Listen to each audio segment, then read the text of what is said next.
yung mga bak dito ngayon sa labas ng ospital. May ano, may isang backride na ano, nag-book ng angkas. Tapos nagpadala daw dito sa labas ng ospital. Siguro may nararamdaman na. Kaya sabi nung driver, diretso daw siya sa pinakamalapit na ospital.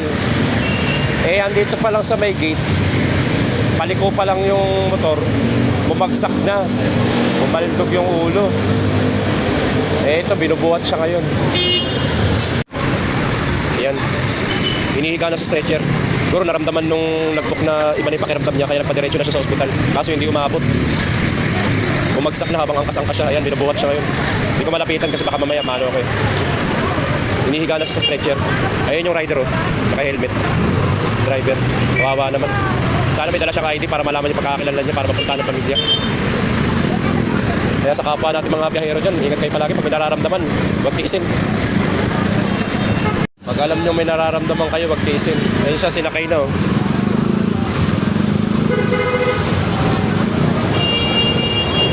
Na sa loob ng hospital, dadalhin sa ER.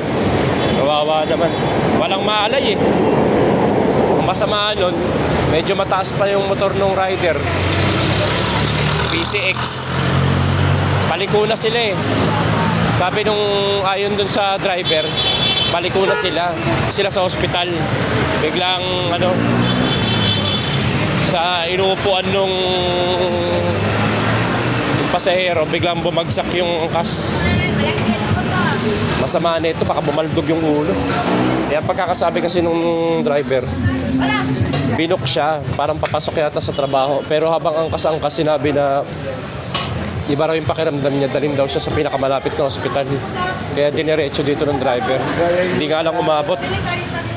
Sa kinuupuan niya, bumaldog.